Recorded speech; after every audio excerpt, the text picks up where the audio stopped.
पूरे पाली गांव में एक खबर ने हलचल मचाकर रख दी थी। किसी को यकीन नहीं हो रहा था कि सदियों से गांव के जिस नियम को तोड़ने की किसी ने हिम्मत नहीं दिखाई थी, उसे एक बंजारन ने चुनौती दी थी। गांव की सभी महिलाएं चौपाल पर इकट्ठा हो गई थी। भागती हुई आई एक औरत ने कहा, क्या बात है बहन, अचानक ये इसलिए हम भागते हुए आई हैं, जाने क्या हो गया? अरे वो गांव में जो बिन ब्याही बंजारन है ना, आज उसने 5वें बच्चे को जन्म दिया है। क्या? 5वां बच्चा, और वो भी बिना ब्याहे? बाप रे, बंजारन को डर नहीं लगता है क्या? डर लगता तो ये सब करती क्या? मुंह में घूंघट दबाई चलती तो बड़ा मटक मटक के है। ना जाने गांव के किस मर्द को अपने जाल में फंसा के ये सब कर रही है। पूरे गांव में बंजारन के 5वें बच्चे का शोर था। सब उस आदमी के बारे में जानने के लिए बेताब थे जिसके साथ बंजारन का संबंध होगा। मर्दों की भीड़ में से एक ने कहा, मानना पड़ेगा भैया, वो औरत है तो अप्सरा। अगर गांव के किसी मर्द का मन डोल गया तो कोई बड़ी बात नहीं है। हाँ भाई, कह तो तुम ठीक रहे हो, लेकिन वो जो भी मक्कार है जिसने हमारी परंपरा को तोड़ा है, आज वो आदमी और बंजारन दोनों बचेंगे नहीं। क्योंकि गांव में अब तक जब भी इस बड़े कुएं पर चौपाल लगा है, बड़े मालिक ने हमेशा कठोर फैसला ही लिया है। गांव से बीच में लगे विशाल बरगद के नीचे बड़े कुएं पर चौपाल लगी थी। गांव का बच्चा बच्चा इकट्ठा हुआ था क्योंकि आज गांव का उसूल और परंपरा दांव पर लगी थी। तभी पाली गांव का सरपंच ठाकुर सज्जन सिंह चौपाल की ऊंची कुर्सी पर आकर बैठ गया। ठाकुर सज्जन सिंह ने इशारे से सबको बैठने को कहा और गुस्से में भारी आवाज में कहा, क्या रे मोहन, उस बंजारन के आशिक की कोई खोज खबर है कि नहीं? सरपंच ठाकुर का बायां हाथ मोहन फटाक से बोला, नहीं मालिक, वो बंजारन किसी का नाम ही नहीं लेती। तो जाओ और उसे घसीटते हुए यहाँ लेकर आओ और हम आखिरी बार पूछेंगे कि किसके साथ उसने मुंह काला कर इन बच्चों को जना है। अगर नहीं बताया तो आज वो होगा जो 50 साल पहले हुआ था। जाओ लेकर आओ उस उल्टा को। जी। इतना कहकर मोहन लोगों को लेकर जब बंजारन के झोपड़े में गया तो उस वक्त वो बंजारन अपने चेहरे पर घूंघट डाले अपने 5वें बच्चे को, जो अभी 2 दिन का था, उसको दूध पिला रही थी और बाकी के 4 बच्चे वहीं खेल रहे थे। बंजारन गांव में लोहे के सामान में धार लगाने का काम करती थी, इसलिए उसके झोपड़े में कई सारे धारदार हथियार भी पड़े थे। अचानक अपने घर इतने लोगों को देखकर बच्चे रोने लगे और बंजारन जल्दी से अपना घूंघट संभाल बौखलाहट से बोली, मोहन भैया, आप फिर आ गए, और ये सब क्या है? एक अकेली औरत के घर में ऐसे कैसे घुस आया? मोहन हंसते हुए बोला, अच्छा, बहुत सारे नहीं, इसको एक बार में एक ही मर्द चाहिए मुंह काला करने के लिए। तो ये सती सावित्री का ढोंग छोड़ और चल चौपाल पर, मालिक ने बुलाया है।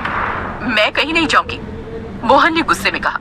रघु, इसके बाल पकड़ और ले चल चौपाल, तभी इस उल्टा का मुंह खुलेगा। रघु ने उसके बाल पकड़े और घसीटता हुआ बाहर ले आया। वो चीखती रही, विनती करती रही, लेकिन किसी को उस पर दया नहीं आई। उसके पीछे रोते बिलखते उसके बच्चे आए तो मोहन ने कहा, कैद कर दे इन्हें, पहले इनकी बदचलन माँ से तो निपट ले, फिर मालिक जैसा बोलेंगे वैसा करेंगे पिल्लों का। चलो। चौपाल पहुंचते ही रघु और मोहन ने बंजारन को ठाकुर के आगे पटक दिया। ठाकुर को बंजारन का आधा चेहरा ही दिख रहा था और आधे चेहरे में हमेशा की तरह उसने घूंघट डाल रखा था। ठाकुर ने उसके माथे पर अपनी छड़ी टिकाते हुए कहा, तो तू नहीं बताएगी उस आदमी का नाम?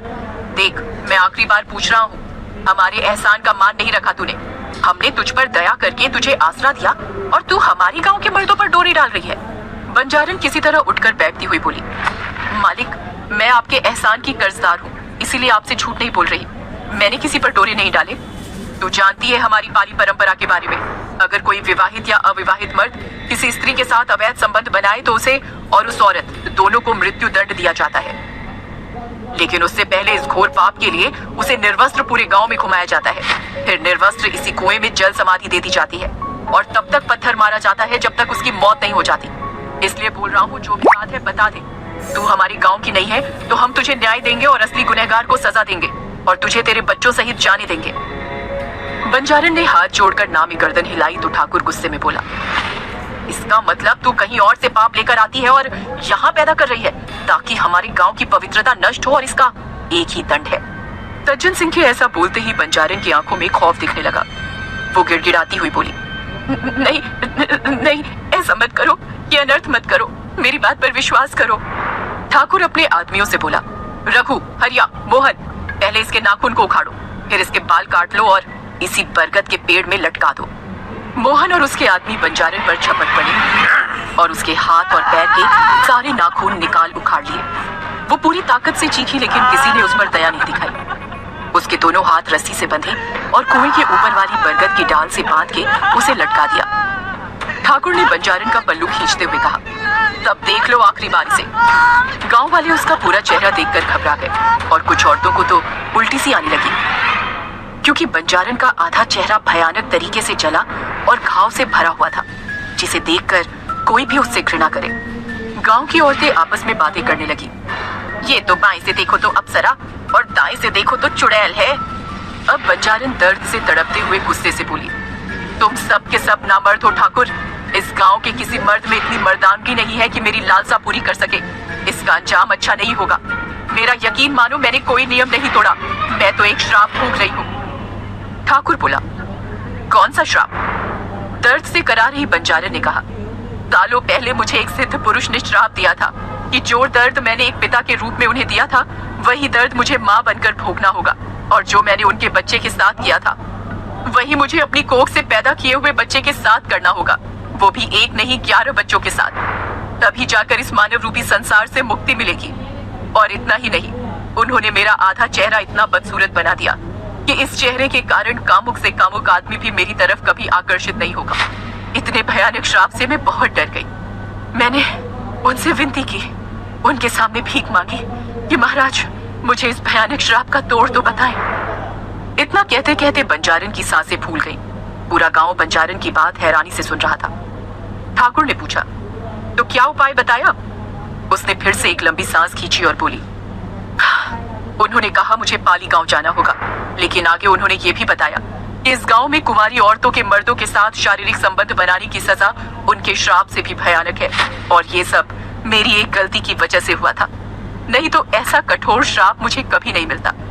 ठाकुर ने आश्चर्य के साथ पूछा, कौन सी गलती? मुझसे ये मत पूछो ठाकुर, मैं ये नहीं बता सकती। ठाकुर ने चीखते हुए कहा, तो ये बता बच्चे कैसे पैदा किए? अकेले पैदा किए हैं, बिना किसी मर्द को छुए। ये सुनते ही गांव वाले हंसने लगे। सज्जन सिंह गरजते हुए बोला, अब तो शंका की कोई वजह ही नहीं है। इसे लगता है इसके इस आधे जले हुए चेहरे को देख हमें इस पर दया आएगी और ये इसका फायदा उठाते हुए किसी सिद्ध पुरुष के नाम की कहानी सुना के हमें बहका लेगी। अरे बनाओ इसकी जल समाधि। समाधि समाधि। सब समाधि चिल्लाने लगे और बंजारन की आवाज उस भीड़ में दब सी गई और सज्जन सिंह के लोग उस पेड़ से लटक रही बंजारन के कपड़े खींचने लगे। इस खींचातानी में उसके कपड़े जगह जगह से फट गए। ठाकुर गांव वालों को देखता हुआ बोला, जो भी पाली गांव का उसूल और नियम भूल गया हो वो अच्छी तरह से देख ले, उसका यही हाल होगा। सबने मिलकर बंजारन की साड़ी फाड़ डाली थी। अब दर्द से करा रही बंजारन के बदन पर ब्लाउज और पेटीकोट था। हाथ में मशाल लिए ठाकुर ने एक ही झटके में उसका ब्लाउज फाड़ा तो उसके पीठ पर बने निशान को देख उसकी आंखें फटी की फटी रह गईं। उसने आज से पहले इस निशान के बारे में सिर्फ सुना था, कभी उसे अपनी आंखों से देखा नहीं था। उसे यकीन नहीं हो रहा था ऐसा निशान वास्तव में हो सकता है।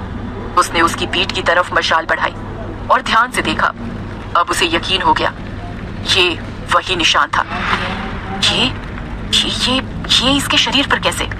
क्या हुआ मालिक, कौन से निशान की बात कर रहे हैं आप? ठाकुर के इशारे पर मोहन गौर से देखते हुए बोला, ये गोदना जैसा लगता है मालिक, लेकिन कुछ अलग है। आज से पहले कभी नहीं देखा ऐसा। क्या है ये? मोहन के इस सवाल पर ठाकुर उसे चुप करता हुआ बोला, चुप कर मूर्ख, तू नहीं जानता इसके बारे में। एक काम कर, पहले इसके शरीर का वो निशान आग से जला दे, फिर इसे जल्दी से कुएं में फेंक।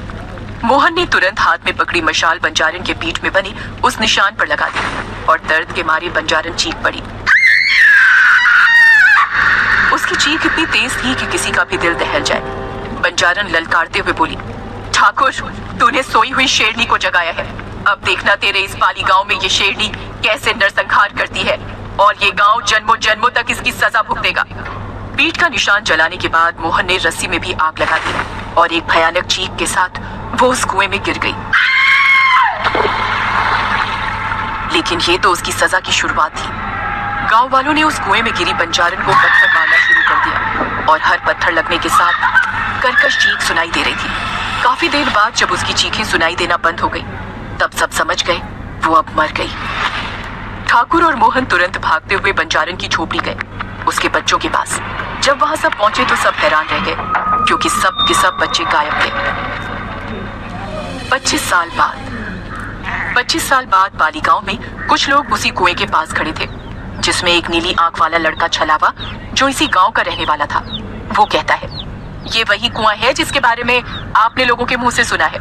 छलावा ने जब ये बात कही तो उसके बगल में खड़े ध्रुव, विक्की और अनन्या को यकीन ही नहीं हो रहा था कि जिस बात को कहानी मानकर वो लोग यहाँ आए थे, वो महज कहानी नहीं बल्कि सच है। विक्की का पुश्तैनी घर इसी गांव में था, इसलिए वो विक्की के कॉलेज फ्रेंड ध्रुव और अनन्या विक्की से अक्सर इस गांव के बारे में और उसकी कहानियों के बारे में सुनते रहते थे। ध्रुव ने उत्साहित होते हुए कहा, क्या तुम सच कह रहे हो छलावा? मेरा मतलब है, सच में उस औरत को जिंदा जल समाधि दे दी गई? छलावा मुस्कुराता हुआ बोला, और नहीं तो क्या, आप शहरी लोग इन सब बातों को हल्के में लेते हैं, लेकिन जब सच्चाई से सामना होता है ना, तब पता चलता है। ध्रुव के मन में कई सवाल चल रहे थे। उसने पूछा, यार वो उसके नाखून क्यों निकाल लिए थे? छलावा ने कहा, कहते हैं अगर जिंदा इंसान के शरीर से अगर मरने से पहले नाखून और बाल निकाल लिए जाए तो उसकी आत्मा चाहकर भी कभी भटकती नहीं है, वो पूरी तरह से शांत हो जाती है। विक्की ने हैरानी से पूछा, उसे तो श्राप मिला था ना कि उसे मोक्ष नहीं मिलेगा, फिर क्या हुआ? छलावा ने मुस्कुराते हुए कहा, बस इतना समझ लो बाबू, तांडव हुआ था, तांडव। ध्रुव ने पूछा, और उसके बच्चों का क्या हुआ? ये राज आज भी राज है, किसी को नहीं पता। अनन्या उस कुएं के चारों तरफ देख रही थी। उस कुएं के चारों तरफ काफी पेड़ पौधे उगाए थे।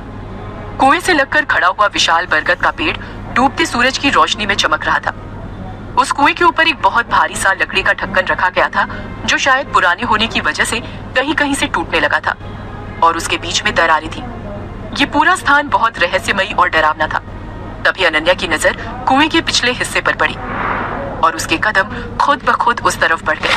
छलावा ने जब देखा कि अनन्या कुएं के पिछले हिस्से की तरफ बढ़ रही है, तो उसने उसे रोकते हुए कहा, रुको, कहाँ जा रही हो? लेकिन अनन्या ने उसकी बातों पर ध्यान नहीं दिया। अनन्या के पीछे पीछे ध्रुव और विक्की भी उस तरफ बढ़ गए और छलावा उन तीनों को रोकने के लिए उनके पीछे भागा। तब तक अनन्या, विक्की और ध्रुव कुएं के पीछे बरगद के पेड़ वाले हिस्से में पहुंच चुके थे, जहां उन्होंने देखा कुएं के पिछले हिस्से में हर जगह एक गोल सा निशान बना था, जिसके अंदर स्टार जैसी आकृति थी और बीच में संस्कृत में कुछ अजीब से शब्द लिखे हुए थे। ये आकृति बरगद के पेड़ के चारों हिस्सों में बनी हुई थी। अनन्या ने हैरानी से कुएं और बरगद पर बने निशान की तरफ देखते हुए कहा, ये क्या है? कहीं ये वही निशान तो नहीं जो उस बंजारन की पीठ पर बने थे? छलावा ने उन्हें समझाते हुए कहा, अरे मैडम, वो निशान तो अलग था, ये निशान तो वशीकरण के हैं। वशीकरण? सबने एक साथ पूछा, ये वशीकरण क्या होता है? छलावा ने उन्हें समझाते हुए कहा, ये वशीकरण वाला निशान तब बनाया जाता है जब हमें किसी आत्मा का वशीकरण करना होता है। मतलब? आत्मा का नाम सुन अनन्या अब थोड़ा थोड़ा डरने लगी थी, इसलिए वो ध्रुव के बिल्कुल पास जाकर खड़ी हो गई। ध्रुव ने जब देखा अनन्या घबरा रही है तो उसने धीरे से कहा, ए, तुम घबरा क्यों रही हो? भूल गई क्या? हम यहाँ यही सब जानने तो आए थे। विक्की इन दोनों की बात बड़ी ध्यान से सुन रहा था और फिर उसने अपना मोबाइल निकाला और फ्लैश जलाकर उस कुएं के ऊपर रखे ढक्कन की दरार के बीच से झांकने की कोशिश करने लगा। तो छलावा ने उसे रोकते हुए कहा, ये क्या कर रहे हो? अगर गांव के किसी इंसान ने तुम्हें कुएं कितने नजदीक देख लिया तो गजब हो जाएगा। देखो, यहाँ की जो भी जानकारी थी वो मैंने तुम लोगों को दे दी। अब चलो यहाँ से, रात होने वाली है। अनन्या को पता नहीं क्यों उस औरत से हमदर्दी होने लगी थी और उसने छलावा से पूछा, तुमने ये नहीं बताया कि आखिर उस औरत ने वो 5 बच्चे कैसे पैदा किए थे? अनन्या के इस सवाल पर छलावा ने कुएं की तरफ देखते हुए कहा, गांव के लोग तो कहते हैं उसके नाजायज संबंध थे, लेकिन गांव के किसी मर्द में इतनी हिम्मत नहीं थी कि वो गांव का उसूल तोड़े। ध्रुव ने हैरानी से कहा, इसका मतलब उसे गांव वालों ने फालतू में सजा दे दी? अच्छा छलावा, उसके बाद क्या हुआ? उसकी बॉडी कहाँ गई? इसी कुएं में है। ये सुनते ही ध्रुव, विक्की और अनन्या तीनों अचानक घबरा गए और एकदम से कुएं से दूर हो गए। छलावा ने आगे कहा, और कहाँ जाएगी? जल समाधि में शरीर जल में ही रहता है। विक्की ने हैरानी से कहा, लेकिन हिंदू धर्म में जब तक शरीर को जलाया नहीं जाता है तब तक उसे शांति नहीं मिलती है। इसीलिए तो मरने के बाद उस बंजारन ने गांव में तांडव मचा दिया था, और जब पूरा गांव उसके सामने हार गया तब गुरु देवदत्त को बुलाया गया वशीकरण के लिए। ये निशान देख रहे हो ना? छलावा ने कुएं और बरगद पर बने निशान की तरफ इशारा करते हुए कहा। ध्रुव ने पूछा, ये वशीकरण कहाँ किया गया? हमें दिखाओ ना वो जगह, इसके बाद चलते हैं विक्की के घर।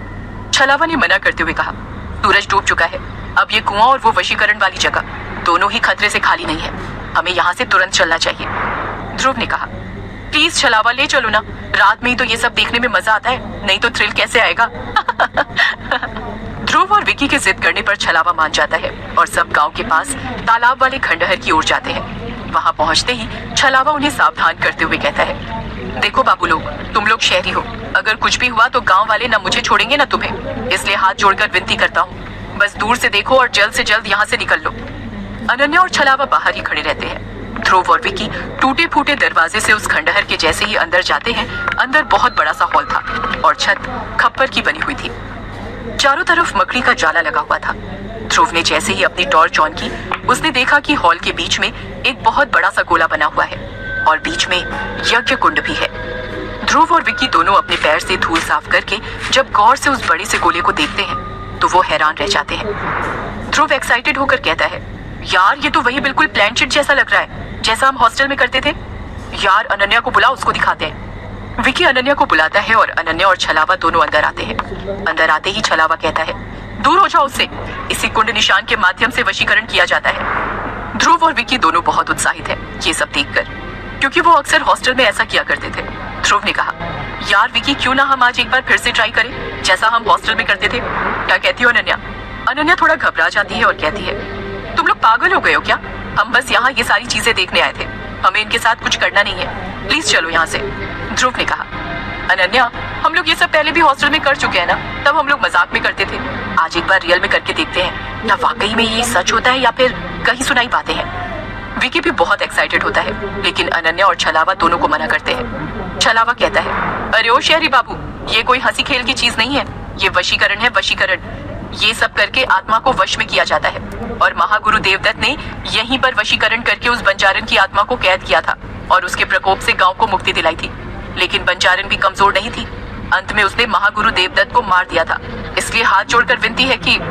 छलावा अपनी बात पूरी कर पाता उससे पहले ध्रुव ने कहा, अरे क्या यार छलावा, कौन सा हमें सच में करना आता ही है, हम तो बस कॉलेज की पुरानी यादों को ताजा करना चाहते हैं, कौन सा हमारे बुलाने से आत्मा आ ही जाएगी। अनन्या ने घबराते हुए कहा, और अगर उस बंजारन की आत्मा आ गई तब क्या करोगे? ध्रुव ने हंसते हुए कहा, अगर आ गई तो उससे पूछेंगे कौन सी जड़ी बूटी खाकर बच्चे पैदा किए थे, हमारी अनन्या को भी वही जड़ी बूटी चाहिए। कहने के बाद ध्रुव और विकी हंसने लगते हैं। ध्रुव आगे कहता है, अरे डियर, हम बस कॉलेज की पुरानी यादों को ताजा कर रहे हैं और फोटो खींचेंगे बस, और कुछ नहीं। आ जाओ सब लोग अपनी अपनी जगह पर खड़े हो जाओ। ध्रुव के ये कहते ही विकी ने अपने बैग से कैंडल निकाली और बीच कुंड पर चारों तरफ जला दी, लेकिन उसमें से एक कैंडल को नहीं जलाता है। पहले तो छलावा मना कर रहा था, लेकिन ध्रुव और विकी के बार बार कहने पर वो भी गोले में खड़ा हो गया। सबने आपस में एक दूसरे का हाथ पकड़ लिया और ध्रुव ने कहा, यार विकी, वो मंत्र याद है ना? ए भटकती आत्मा, मेरे पास है तेरी मुक्ति का मार्ग, तू दे मेरा साथ, मैं दूंगा तेरा साथ, आप बुझे हुए दिए को जलाकर अपने आने का सबूत दे। विकी ने कहा, हाँ याद है ना, और जब उसे भेजना हो तो कहेंगे दिल से परमात्मा को याद कर, वो जरूर तुझे अपने पास बुलाएगा, जा और सारी कैंडल बुझाकर जाने का सबूत दे। सभी लोग हाथ पकड़कर खड़े हो जाते हैं और एक साथ आत्मा को बुलाने वाला मंत्र पढ़ते हैं, और जैसे ही आंखें खोलते हैं तो देखते हैं सारी की सारी कैंडल बुझ चुकी थी। पूरे कमरे में घनघोर अंधेरा छाया था। ध्रुव ने फटाफट अपनी टॉर्च निकाली और जैसे ही उसने अपनी टॉर्च चालू की, अनन्या गायब हो चुकी थी। ध्रुव ने आश्चर्य से कहा, अनन्या कहाँ चली गई? छलावा ने कहा, तुमने क्या कहा था कि वो जब आएगी तो सारी कैंडल जलेंगे, लेकिन यहाँ तो सारी कैंडल बुझ चुकी हैं, इसका क्या मतलब हुआ? विकी ने बौखलाहट के साथ कहा, अरे ये सब मजाक है यार छलावा, पहले अनन्या को ढूंढो, वो कहाँ चली गई? छलावा ने कहा, शहरी बाबू, ये सब मजाक आपके लिए हो सकता है, उस बंजारन के लिए नहीं। हमें तुरंत यहाँ से निकलना चाहिए, मेरा घर पास में ही है, वहाँ चलते हैं, फिर देखते हैं अनन्या को कैसे ढूंढना है। ध्रुव और विकी दोनों घबराए हुए थे कि आखिर अचानक से अनन्या कैसे गायब हो गई, कहीं उनसे कोई बहुत बड़ी गलती तो नहीं हो गई। वो भागते हुए छलावा के घर के पास पहुंचे तो वहाँ जो उन्होंने देखा, उन्होंने सोचा भी नहीं था। अनन्या छलावा के घर के पास एक गोल घेरे में बैठी हुई थी।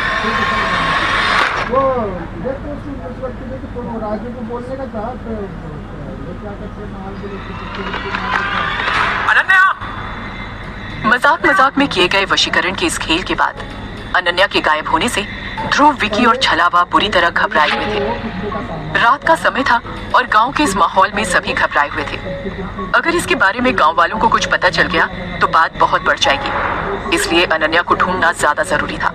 तीनों आसपास ढूंढते हुए जा रहे थे तो छलावा ने कहा, बाबूजी, मेरा घर पास में है, आप लोग अपना सामान वहाँ रख दो, फिर हम ढूंढते हैं। अगर इतने सामान के साथ गांव वालों ने देख लिया तो बहुत से सवाल पूछेंगे। तीनों लड़के जैसे ही छलावा के घर के बाहर पहुंचे, उनकी आंखें हैरानी से फटी की फटी रह गई, क्योंकि अनन्या छलावा के घर के बाहर एक लाल घेरे में बैठी हुई थी, जिसे देखकर तीनों के मुंह से एक साथ निकला, अनन्या। छलावा ने जल्दी से पूछा, अनन्या तुम यहाँ कैसे आई? लेकिन अनन्या ने कोई जवाब नहीं दिया, बल्कि सर झुकाए बस बैठी रही। विकी धीरे धीरे अनन्या की तरफ बढ़ता हुआ बोला, अनन्या बोलो ना, तुम यहाँ कैसे आई? पता भी है हम तुम्हारे लिए कितने परेशान थे। लेकिन अब भी अनन्या खामोशी रही, जैसे उसे कुछ सुनाई ही ना दे रहा हो। विकी ने जबरदस्ती हंसते हुए कहा, यार अनन्या बस भी कर, मुझे पता है तू हमें परेशान कर रही है, लेकिन ये बता तूने ये लाल घेरा कैसे बनाया, और तुझे कैसे पता चला कि हम तुझे ढूंढते हुए यहाँ आएंगे? इतना कहते कहते विकी अनन्या के कंधे को छू चुका था, और जैसे ही विकी ने अनन्या को छुआ, अनन्या ने उसका हाथ हटाया और विकी को घूर कर देखने लगी। अनन्या को इस तरह घूरता देख एक पल को तो विकी भी सहम गया, लेकिन फिर वो मजाक करते हुए बोला, यार बस कर, अब तू डरा रही है, ये देख मैं डर गया। लेकिन अनन्या सिर्फ विकी को घूरती रही, और फिर जैसे ही उसकी नजर ध्रुव पर पड़ी, वो बेहोश होकर वहीं गिर गई। छलावा ने हैरानी से ध्रुव की तरफ देखते हुए कहा, बाबूजी मुझे तो कुछ गड़बड़ लग रही है, इन्हें क्या हो गया अचानक? वैसे मुझे तो यही समझ नहीं आ रहा ये यहाँ तक आई कैसे? ध्रुव उसकी बात पर ध्यान ना देते हुए जल्दी से अनन्या के पास गया और उसका सर उठाकर अपनी गोद में रखते हुए उसने कहा, ये तुम लोग क्या बातें कर रहे हो? यहाँ कैसे आई, क्यों आई, वो सब बाद में देखा जाएगा, मुझे इसकी हालत ठीक नहीं लग रही है। छलावा तुम जल्दी से पानी लेकर आओ। छलावा भागता हुआ गया और घर के भीतर से पानी ले आया। ध्रुव अनन्या पर पानी छिड़कने लगा, लेकिन अनन्या होश में नहीं आई। छलावा ने परेशान होकर कहा, अरे बाबूजी इन्हें क्या हो गया, होश क्यों नहीं आ रहा? देखा मैंने कहा था ना मत जाओ उस जगह, पर तुम लोगों ने मेरी एक नहीं मानी, अब देखो। छलावा की ये बातें सुनकर ध्रुव ने उसे डांटते हुए कहा, बस करो यार, कब से तुम्हारी ये कहानी सुन रहे हैं, इसका मतलब ये नहीं कि तुम बकवास किए ही जाओ। कुछ नहीं हुआ इसे, डर से बीपी हाई या लो हो गया है। अगर तुम्हारे गांव में कोई डॉक्टर है तो उसे बुलाओ, हम अनन्या को लेकर विकी के घर जाते हैं। ध्रुव ने अनन्या को अपनी गोद में उठाया और चल पड़ा, और विकी उसके पीछे चलने लगा। छलावा कुछ देर वहीं खड़ा रहा, उसके मन में कई सवाल चल रहे थे। कभी वो उस लाल घेरे को देखता जिसमें अनन्या बैठी थी, कभी जाते हुए ध्रुव को। फिर कुछ सोचकर वो ध्रुव और विकी के पीछे चल पड़ा। विकी के घर के बाहर जैसे ही ध्रुव की नजर छलावा पर पड़ी, वो हैरानी से बोला, तुम हमारे पीछे क्यों आए हो? तुम्हें तो मैंने डॉक्टर बुलाने कहा था। छलावा ने अनन्या को देखते हुए कहा, मुझे लगा तुम लोगों को मेरी जरूरत पड़ सकती है, इसलिए मैं आ गया।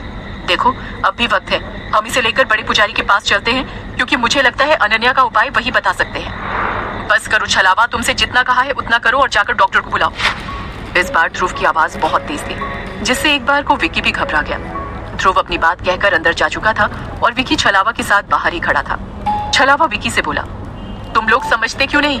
हम गांव के लोग बेशक कम पढ़े लिखे और कम आधुनिक हैं, लेकिन जो गांव का चलन है वो तो मानना ही पड़ेगा। गांव वालों ने सभी को उस जगह पर जाने से मना किया है, और अगर उन्हें पता चला तो। विकी छलावा के कंधे पर हाथ रखता हुआ बोला, यार देख, मैं तेरी बात समझता हूँ, लेकिन ध्रुव अनन्या से बहुत प्यार करता है और वो इन सब बातों को नहीं मानता है, इसलिए एक बार आज तू उसकी बात मान ले। अगर ठीक नहीं हुआ तो फिर हम तेरी बात मान लेंगे, और क्या, कल तू जहाँ बोलेगा हम चलेंगे। विकी की बात सुनने के बाद छलावा वहां से चला गया और विकी भी अंदर आ गया। थोड़ी देर बाद छलावा एक गांव के वैद्य को ले आया, जिसे देखकर ध्रुव ने छलावा से धीरे से कहा, ये किसे ले आए तुम? मैंने अच्छे डॉक्टर को लाने के लिए कहा था और तुम इस झोला छाप को ले आए। ध्रुव की बात पर छलावा उसे चुप कराता हुआ बोला, धीरे बोलो, ये कोई मामूली वैद्य नहीं है, ये बहुत प्रसिद्ध है, आसपास के कई गाँव में इनका ही इलाज चलता है। कुछ देर बाद वैद्य जी ने अनन्या की कलाई पकड़ी और अचंभित होकर बोले, असंभव, नामुमकिन, ये नहीं हो सकता। ध्रुव ने बौखलाहट के साथ पूछा, क्या हुआ? वैद्य जी ने अनन्या की तरफ देखते हुए कहा, ऐसा लगता है इसकी धड़कन लगातार चल रही है, मतलब जैसे मैं दो हृदय की धड़कन एक साथ सुन रहा हूँ, ऐसा मैंने पहली बार देखा। छलावा ने कहा, तो अब? वैद्य जी ने कहा, इस बिटिया की बेहोशी समझ नहीं आ रही, लेकिन अपने अनुमान से कुछ दवाई दे रहा हूँ, अब सुबह तक इंतजार करो। वैद्य के जाने के बाद विकी और ध्रुव अनन्या के बिस्तर के बगल में बैठे बैठे सो गए और छलावा नीचे बैठा रहा। आधी रात को ध्रुव की नींद किसी आवाज से खुली। आंखें मलता हुआ ध्रुव उठ बैठा और लालटेन की हल्की रोशनी से भरे उस कमरे में देखने की कोशिश करने लगा कि ये आवाज क्या है। तभी उसने देखा अनन्या अपने बिस्तर पर नहीं थी। ध्रुव एक जगह से उठ बैठा और चारों तरफ देखने लगा। उसने देखा अनन्या कमरे के कोने में रखी कुर्सी पर टेबल के सामने बैठी थी और कुछ कर रही थी। ध्रुव को हैरानी हुई कि अचानक ये होश में कैसे आई और कर क्या रही है। ध्रुव धीरे से अनन्या के करीब गया और पीछे से देखा तो अनन्या एक सादे कागज पर एक चित्र बना रही थी जो दिखने में किसी टैटू जैसा लग रहा था। ध्रुव ने कहा, अनन्या ये तुम क्या कर रही हो? ध्रुव की आवाज पर अनन्या पीछे पलटी लेकिन बिना कुछ बोले वापस बनाने लग गई। ध्रुव उसका हाथ पकड़ते हुए बोला, मैं तुमसे कुछ पूछ रहा हूँ। लेकिन अनन्या चुपचाप उठकर जाकर सो गई और ध्रुव हैरान परेशान सा वहीं खड़ा रहा। उसने वो कागज देखा जिस पर अभी अभी अनन्या कुछ बना रही थी। ध्रुव हैरान रह गया क्योंकि अनन्या ने उस पर कुछ अजीब सी आकृति बनाई थी। वो दिखने में आंख के जैसा था, आधी खुली आंख जिसके बीच में तारों जैसा कुछ बना था और उन तारों के बीच में अजीब सी भाषा में कुछ लिखा था जिसे ध्रुव नहीं पढ़ पा रहा था। ध्रुव अनन्या की इस हालत से बहुत परेशान था। इसी तरह वो रात गुजारी। अगले दिन ध्रुव और विकी अनन्या को लेकर गांव से बाहर किसी हॉस्पिटल में दिखाने के लिए ले जाने वाले थे कि उन्होंने देखा छलावा बड़ी तेजी से बाहर से उनकी ओर ही आ रहा है। ध्रुव ने छलावा को देखते ही कहा, अरे छलावा तुम इतनी सुबह, क्या हुआ, कोई डॉक्टर मिला? छलावा ने इनकार करते हुए कहा, नहीं कोई डॉक्टर नहीं मिला, बल्कि मैं तो यहाँ तुम लोगों को बड़े मंदिर के पुजारी के पास ले जाने के लिए आया हूँ। छलावा की बात सुनकर ध्रुव गुस्से में बोला, यार फिर वही। छलावा मुझे इन सब दकियानूसी बातों पर यकीन नहीं है, तो तुम बार बार क्यों वही बातें करते हो? इस बार विकी ने छलावा का साथ देते हुए कहा, यार ध्रुव हमने वैद्य से तो दिखा लिया है और हमें डॉक्टर के पास तो जाना ही है, तो क्यों ना हम एक बार छलावा की बात भी माने और पुजारी जी से मिल लें। इसी बहाने मंदिर में दर्शन भी हो जाएंगे। अब ये मत कहना कि तू भगवान को भी नहीं मानता। ध्रुव ने एक नजर अनन्या को देखा जो अभी भी गुमसुम सी खड़ी थी। उसे देखकर ध्रुव ने कहा, ठीक है। उसके बाद ध्रुव, विकी और छलावा अनन्या को लेकर बड़े मंदिर की तरफ निकल गए। वह मंदिर पाली गांव के दक्षिण पहाड़ी पर स्थित एक बहुत पुराना काली माता का मंदिर था। ये चारों मंदिर के प्रांगण में जैसे ही पहुंचे थे कि उन्हें सामने से मंदिर के बड़े पुजारी आते दिख गए। उन्होंने छलावा को देखते ही कहा, छलावा क्या ये वही लोग हैं जिनके बारे में तुम मुझसे बात करके गए हो? पुजारी जी के ऐसा कहने पर ध्रुव ने हैरानी से छलावा की तरफ देखा और बोला, छलावा तो क्या सुबह सुबह तुम यहीं आए थे? छलावा ने जवाब दिया, हाँ वो क्या है, पंडित जी मुझे बहुत मानते हैं, जब भी कोई परेशानी होती है तो मैं इनके ही पास आता हूँ, इसलिए मैं यहाँ आया था। पंडित जी ने कहा, अब तुम समय बर्बाद मत करो, आओ। इतना कहकर वे लोग मंदिर के प्रांगण में चले गए। मंदिर के भीतर आते ही अनन्या के चेहरे पर एक अलग ही सुकून था, जैसे पहले हमेशा रहता था। अनन्या ने बाकी सबकी तरह मंदिर में माता को प्रणाम किया और सबके साथ मंदिर के बाहर प्रांगण में बैठ गई। पुजारी ने अनन्या को गौर से देखा और ध्रुव की तरफ देखते हुए पूछा, छलावा ने मुझे सारी बातें बताई थी, कैसे तुम्हारी ये दोस्त बेहोश हो गई और उसके बाद से उसकी क्या स्थिति है। अब तुम लोग मुझे सच सच बताओ, तुम लोग रात में घूमते हुए उस मनहूस जगह या उसके आसपास तो नहीं गए थे? उनकी बात सुनकर इससे पहले छलावा कुछ बोलता, ध्रुव ने जल्दी से कहा, नहीं नहीं, हम कहीं नहीं गए थे। दरअसल हम उस कुएं के पास से गुजर रहे थे और इतने में ही अनन्या बेहोश हो गई थी। पुजारी जी ने बड़ी गंभीर आवाज में कहा, देखो बच्चों, तुम लोग शहर से आए हो और शहरों में लोग इन बातों को नहीं मानते हैं, लेकिन सच्चाई तो ये है कि वह कुआं और वह वशीकरण खंड है, वो दोनों अभिशापित है। हो सकता है उसके आसपास की नकारात्मक ऊर्जा ने अनन्या को प्रभावित किया हो और इसका स्वास्थ्य बिगड़ गया हो। पुजारी जी की बात सुनकर विकी ने बड़े इंटरेस्ट के साथ पूछा, लेकिन पुजारी जी किसी क्षेत्र में अब कोई नकारात्मक ऊर्जा कैसे है? क्योंकि हमने तो सुना है उस बंजारन को वशीकरण के द्वारा उस पर काबू कर लिया गया था, तो फिर अब किस बात का डर है गांव में? विकी की बात सुनकर पुजारी जी मुस्कुराहट के साथ बोले, क्योंकि दूध का जला छाछ भी फूंक फूंक कर पीता है, ये कहावत तो सुनी ही होगी। बस कुछ ऐसा ही हाल इस गाँव का है। हमने देखा है उस बंजारन के तांडव को। वो बहुत शक्तिशाली आत्मा थी, इतनी कि उसके वशीकरण में मेरे दोस्त देवदत्त की जान चली गई और उसने जाते जाते उसे कैद कर ही दिया। लेकिन फिर भी अमावस्या की रात उस औरत की शक्तियां बढ़ जाती है, इसलिए हमने उन दोनों जगहों पर प्रवेश वर्जित कर रखा है। जाने क्यों ध्रुव को इन बातों को सुनकर कुछ अलग सा महसूस हो रहा था, इसलिए उसने बात को आगे जारी रखते हुए कहा, पंडित जी मैं इन बातों को मानता तो नहीं हूँ, लेकिन मन में और जानने की इच्छा है कि आखिर उस वक्त हुआ क्या था कि वशीकरण की नौबत आ गई और गाँव में तब कैसा माहौल था। इस बात पर पंडित जी ने जवाब देते हुए कहा, वो दिन इस गाँव के सबसे बेकार दिन थे। उस बंजारन की जल समाधि के बाद उसकी आत्मा बदला लेने के लिए तड़प रही थी, इसलिए गांव में एक एक करके मौतें होने लगी। और मौतें भी कोई सामान्य नहीं, बड़ी ही रहस्यमयी थी, जिसमें न कोई खून खराबा होता, न कोई मारपीट, शरीर पर एक खरोच तक नहीं। ऐसा लगता था जैसे किसी ने सीधे शरीर से आत्मा निकाल ली हो और शरीर देखने में एकदम मस्त, लेकिन जान बिल्कुल नहीं होती थी। विकी ने हैरानी से कहा, ये तो किसी फिल्म की कहानी लगती है। बेटा काश ये किसी फिल्म की कहानी होती, लेकिन ये इस गांव की सच्चाई है। तब हम सब समझ नहीं पा रहे थे कि अब अगली बारी किसकी है, और ऐसे में मैंने और ठाकुर साहब ने हमारे दोस्त देवदत्त की सहायता मांगी। देवदत्त बहुत जाने माने वशीकरण ज्ञाता थे। उस वक्त हमें पता चला कि पुजारी जी आगे कुछ कहते कि तभी गांव से एक आदमी भागता हुआ आया और हाँफते हुए बोला, पुजारी जी, पुजारी जी। पुजारी जी ने उसे इस तरह हाँफते हुए देखकर कहा, अरे श्याम, क्या बात है, तू इस तरह भागता हुआ क्यों आया है? सब कुशल तो है? श्याम नाम का वो आदमी किसी तरह बोला, कुछ कुशल नहीं है पुजारी जी, वो निशान फिर से गांव में देखने को मिला है। उसकी बात सुनकर ध्रुव और विकी एक दूसरे की तरफ देखने लगे। वहीं पुजारी जी ने हैरानी से पूछा, क्या कहा? वो निशान? असंभव, इतने सालों बाद? क्या तुमने ठीक से देखा है ये वही निशान है? कोई धोखा तो नहीं हुआ है ना? उस आदमी ने तुरंत कहा, वो सब हमें नहीं पता पुजारी जी, आप कृपा करिए और जल्दी से मेरे साथ चलिए। श्याम अपने हाथ जोड़ता हुआ बोला तो पुजारी जी ने कहा, हाँ चलो चलो चलो बच्चों, तुम लोग भी चलो। पुजारी जी ने ध्रुव, विकी, अनन्या की तरफ देखते हुए कहा। ध्रुव और विकी भी जल्दी जल्दी उनके साथ चलने लगे। गांव पहुंचकर सबने देखा कि गांव वाले इकट्ठा होकर आपस में बात कर रहे हैं और सबके चेहरे पर डर साफ दिख रहा था।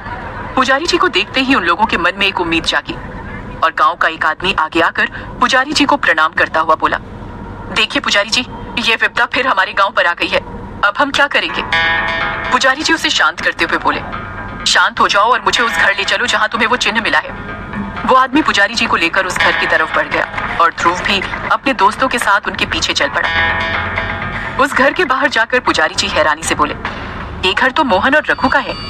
इतने में रघु की पत्नी बिंदिया रोते बिलखते हुए बाहर आई और बोली, रक्षा कीजिए पुजारी जी, अब वो चुड़ैल मेरे पति को मारने आई है। मोहन भैया को तो बरसों पहले मार ही चुकी है, अब हमारे परिवार पर फिर कहर बनकर आई है। पुजारी जी बिंदिया को शांत करते हुए घर के दीवार पर बने उस चिन्ह को देखने लगे और ये वाकई में वही चिन्ह था। पुजारी जी गांव वालों से बोले, हाँ ये वही निशान है, लेकिन ये हुआ कैसे? श्याम सुन, जाकर छोटे ठाकुर सुमेर सिंह को बुला लाओ चौपाल पर, हम उनका वहीं इंतजार करेंगे। ध्रुव जो कब से ये सब चुपचाप देख रहा था आखिर में बोला, ये सब चल क्या रहा है पुजारी जी? मुझे तो कुछ भी समझ नहीं आ रहा है। पुजारी जी चिंतित होकर बोले, समझ तो हमें नहीं आ रहा है कि आखिर वो चिन्ह आया कहां से। और फिर पुजारी जी शक भरी नजरों से बोले, तुम शहरी लोगों के लिए ये सब मजाक होगा, लेकिन इस गांव के लिए बर्बादी हो सकती है, इसलिए सच बताओ, कहीं कोई ऐसी बात तो नहीं है जो तुम छुपा रहे हो? ध्रुव जल्दी से बोला, नहीं पुजारी जी, भला हमें इन सब के बारे में कैसे पता होगा, और आप मुझे बताइए तो ये किस चिन्ह की बात हो रही है? पुजारी जी एक लंबी सांस भरते हुए बोले, मैं तुम्हें बता रहा था ना कि जब उस बंजारन को जल समाधि दे दी गई थी तो उसके बाद इस गांव में रहस्यमय तरीके से हर अमावस्या को मौतें होने लगी, और सबसे खास बात, जिसकी भी अमावस्या के दिन मौत होनी होती थी उसके घर के बाहर ये निशान पाया जाता था। और बरसों बाद आज ये निशान रघु के घर के बाहर मिला है और परसों ही अमावस्या है। इसका मतलब रघु की जान को खतरा है। ध्रुव ने कुछ सोचते हुए कहा, क्या मैं वो चिन्ह देख सकता हूँ? पुजारी जी हाँ में सिर हिलाते हुए बोले, हाँ लेकिन दूर से, क्योंकि वो चिन्ह अपने आप में खतरनाक हो सकता है। ध्रुव रघु के घर की तरफ बढ़ गया। विकी और छलावा उसके साथ आ गए, जबकि अनन्या वहीं पुजारी जी के साथ बैठी थी। छलावा ने ध्रुव से कहा, मैं कह रहा हूँ बात बिगड़ गई है, अभी सबको सच बता दो, क्या पता बात यहीं संभल जाए वरना बहुत देर हो जाएगी। ध्रुव बिना छलावा की बात पर ध्यान दिए हुए ही उस घर के बाहर बने उस चिन्ह को देखने लगा, और जैसे ही उसने उस चिन्ह को गौर से देखा उसके होश उड़ गए, क्योंकि ये वैसा ही चिन्ह था जैसा कल रात अनन्या बना रही थी। ध्रुव अपने मन में बोला, ये कैसे हो सकता है? ये मार्क अनन्या कैसे? ध्रुव को इस तरह हैरान देख विकी ने पूछा, क्या हुआ ध्रुव, तुम अचानक इतने घबरा क्यों रहे हो? ध्रुव ने विकी को देखा और चिन्ह की तरफ इशारा करते हुए कहा, विकी, कल रात जब अनन्या होश में आई थी और मैंने बताया था कि वो कोई टैटू जैसा कुछ बना रही थी, याद है? विकी हाँ में सिर हिलाता हुआ बोला, हाँ तो अनन्या जो बना रही थी वो यही मार्क है, सेम यही चिन्ह। ध्रुव हैरानी से बोला तो विकी के साथ साथ छलावा भी चौंक पड़ा। ये तुम क्या कह रहे हो?